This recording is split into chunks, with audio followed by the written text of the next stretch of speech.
A friend of mine was working on a job and he gave me this book, and at first I kind of thought, oh, it's like a self-help book, do you know what I mean? I don't want to read that. I read the first few pages and this guy was talking about what these scientists were talking about, this energy connecting everything, and how in any religion that he's ever studied, Hinduism is the closest thing to what he's experienced of this energy. 2 days after that, I get a call from like you guys saying, do you want to come to India and study some Hinduism? And I was like, you know what's going on?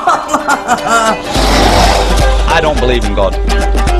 That's Shiva's penis. This is a very odd-shaped penis. Thinking about it is just doing me. There's no way you catch me building a bonfire in my front room. It feels like I've landed on Pluto. Just like the 526 in Bolton. My head is swimming. How could something this small understand that? I don't think it could. So I'll take his head off with one swipe. Do I think I'm going to find God? I don't know, what do you lot think?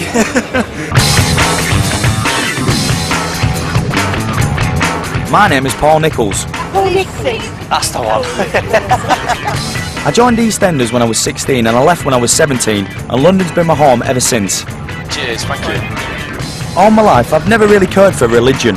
I don't believe in God. I just don't like that word. I don't really like organised religion. You sit in a pew for 5 minutes and say I did this and I did this and I did this, and that makes everything alright, do you know what I mean?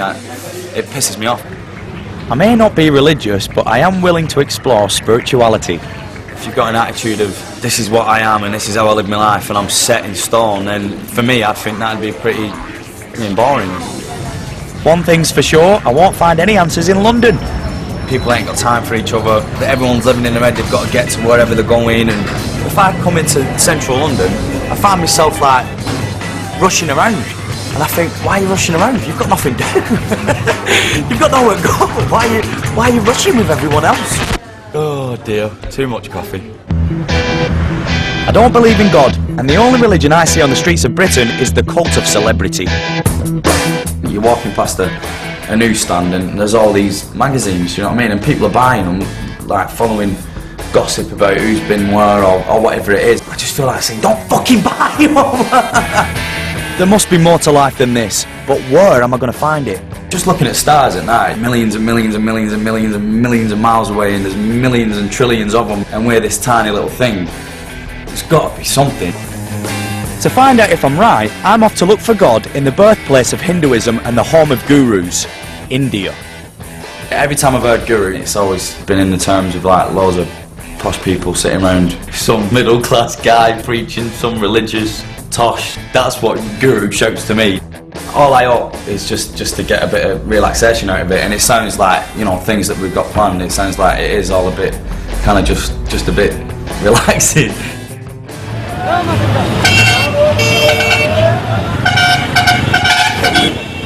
Thank you, boss. Excuse me, sir. Wow. Here I am at New Delhi train station, and if anybody at home thinks London Euston is busy, then they obviously never been to Delhi. Check the reservation chart. Your train number 2017. This way, up the stair. Apparently, people come to India to find themselves. I'm feeling quite lost. I really didn't expect it to be this busy. Sorry. And I didn't expect it to be cold, but that's because I know nothing about geography. Well, I'd hope to get a bit of peace and quiet. Only 5 minutes more. 5 minutes? If I make it onto the train on time, I'll be on my way to the sacred city of Rishikesh to meet my first guru, His Holiness Puja Swami Ji. It will be my first encounter with Hinduism. But gurus to me are just preachers who tell you how to behave. So I'm not sure this will be a successful start. Can you have a fag on this train? No, the whole train's no smoking. And that's definitely not a successful start.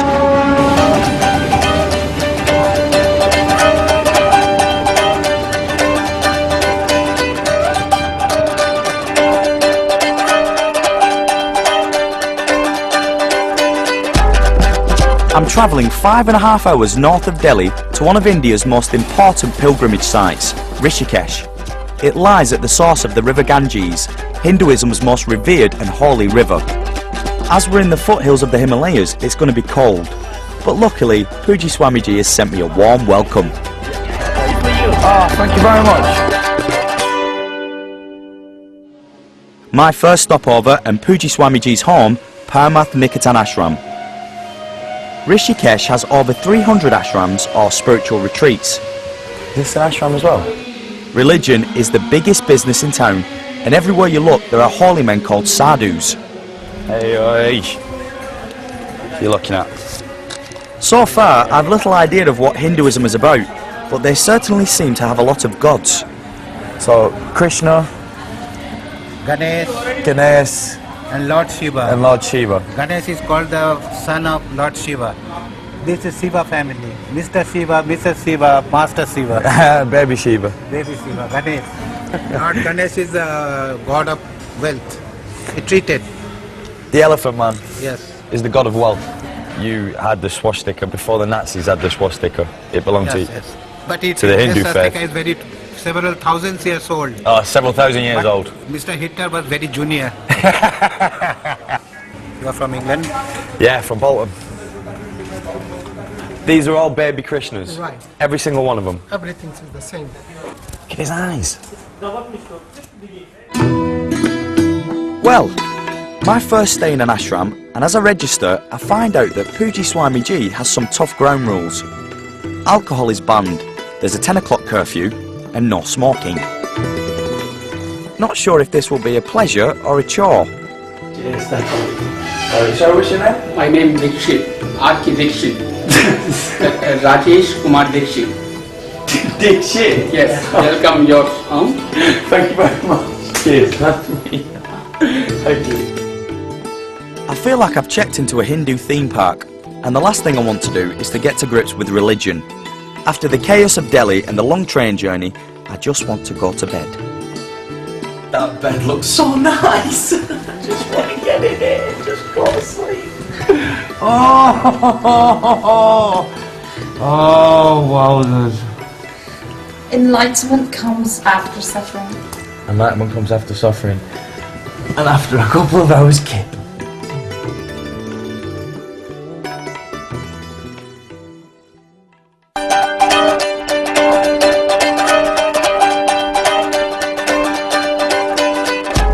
My name is Paul Nichols, and I'm trying to get to grips with a religion that claims to have over 300 million gods, Hinduism, and so far, it's doing my head in. What are you doing?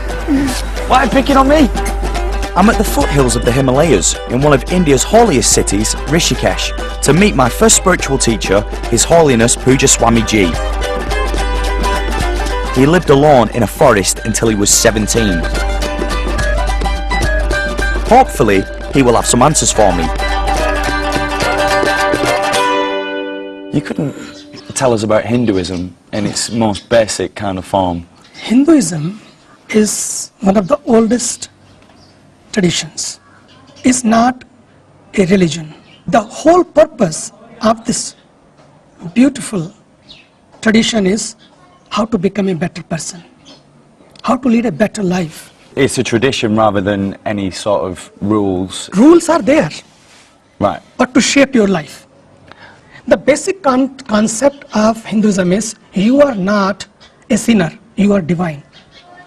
No matter what, No matter what. no matter what you've committed, no matter what you've done. Okay, God is one. It's called Brahman, supreme reality. And Hinduism explains beautifully, yes, whatever happens is will of God, but He has given the freedom of the will also. And it says, whatever you do, it comes back to you. It's karma. And if you do bad action, you have to pay for it.